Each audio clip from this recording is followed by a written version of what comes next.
നമസ്കാരം. റാഫ്റ്റർ ഫുട്ബോളിലേക്ക് അവർക്കും സ്വാഗതം. ആഞ്ചലോട്ടിയുടെ കാര്യത്തിൽ CBF തീരുമാനമെടുത്തു കഴിഞ്ഞിരിക്കുന്നു. ബ്രസീലിയൻ മാധ്യമങ്ങളൊക്കെ ഇക്കാര്യം സ്ഥിരീകരിച്ച് കഴിഞ്ഞിട്ടുണ്ട്. അതായത് ആഞ്ചലോട്ടിയെ വിടുന്നില്ല. ഇനിയിപ്പോൾ വേൾഡ് കപ്പ് തോറ്റാലും ആഞ്ചലോട്ടിയെ വിടുന്നില്ല. അതാണ് അടുത്ത വേൾഡ് കപ്പ് വരെ 2030 വരെ അദ്ദേഹത്തിന് കോൺട്രാക്റ്റ് എക്സ്റ്റൻഷൻ കൊടുക്കുകയാണ്. അദ്ദേഹത്തിൻ്റെ കയ്യിൽ അത് കൊടുത്തിട്ടുണ്ട്. പക്ഷേ ഒഫീഷ്യൽ സൈനിങ് കഴിഞ്ഞിട്ടില്ല. ആളിപ്പോൾ കാനഡയിൽ തൻ്റെ കുടുംബവുമൊത്ത് താമസിക്കുകയാണ്. അദ്ദേഹം ഈ ഏപ്രിൽ അവസാനത്തോടു കൂടി ബ്രസീലിലേക്ക് മടങ്ങിയെത്തും. വേൾഡ് കപ്പിനുള്ള സ്ക്വാഡിൻ്റെ അനൗൺസ്മെൻറ്റുമായി ബന്ധപ്പെട്ട് അതിൻ്റെ പ്രിപ്പറേഷനിലേക്കും കാര്യങ്ങളൊക്കെ കടക്കും. അങ്ങനെ തിരികെ എത്തുന്ന സമയത്ത് അദ്ദേഹം ഈ ഒരു കോൺട്രാക്റ്റിൽ സൈൻ ചെയ്യും. അത് ഒഫീഷ്യലായിട്ട് പ്രഖ്യാപനം വരും. ഇതാണിപ്പോൾ ഗ്ലോബോ അടക്കമുള്ള ബ്രസീലിയൻ മാധ്യമങ്ങളുടെ റിപ്പോർട്ട്. എന്ത് പരിപാടിയാണ്, വേൾഡ് കപ്പിൽ പൊട്ടിയാലും അയാളെ തന്നെ അവിടെ നിർത്തുക എന്നൊക്കെ ചോദിക്കാൻ ചില ആളുകൾക്ക് താല്പര്യം ഉണ്ടാവും. എടോ, ഇദ്ദേഹം വന്നിട്ടേ 1 വർഷം ആയിട്ടില്ല. ജൂൺ മാസത്തിലാണ് അദ്ദേഹം ആകെ വരുന്നത്, 2025 ജൂണിൽ. അപ്പോൾ ജൂണിലെ 2 മത്സരങ്ങൾ നോക്കണം നിങ്ങൾ.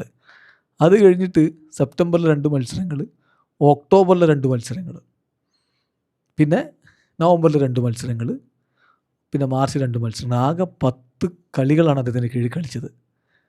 ആകെ വരുന്നത് 5 ഇൻ്റർനാഷണൽ ബ്രേക്കുകളാണ്. എന്ന് പറയുമ്പോൾ ഒരു 50 ദിവസമൊക്കെയാണ് അദ്ദേഹത്തിന് ആകെ ടീമിനെ പരിശീലിപ്പിക്കാൻ കിട്ടിയിട്ടുള്ളത്.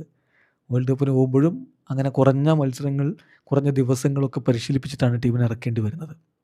അല്ലെങ്കിൽ സ്കലോനിയോ അല്ലെങ്കിൽ ദിദിയ ദശാമോ ഒന്നും അങ്ങനെയല്ല. 4-5 കൊല്ലക്കാലമായിട്ട് സ്കലോനി അവരുടെ ടീമിനെ നയിച്ചുകൊണ്ടിരിക്കുന്നത്. 4-5 കൊല്ലമല്ല, 8 കൊല്ലം ആവാനായി. 2002 വേൾഡ് കപ്പ് കഴിഞ്ഞ ഉടനെ, 2018 വേൾഡ് കപ്പ് കഴിഞ്ഞ ഉടനെ അദ്ദേഹം കോച്ചായി വന്നതാണ്.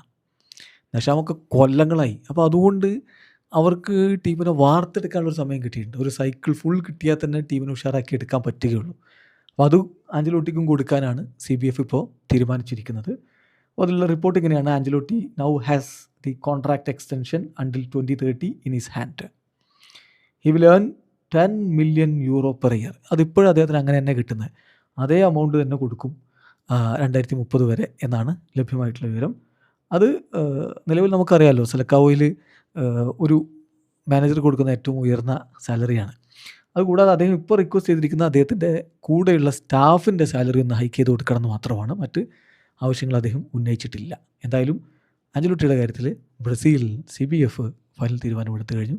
അദ്ദേഹത്തെ വിടുന്നില്ല. വീഡിയോ അവസാനിക്കുന്ന ഫുട്ബോൾ ലോകത്തെ കൂടുതൽ വിശേഷങ്ങളുമായി റാഫ്റ്റോക്സിന് എത്താം.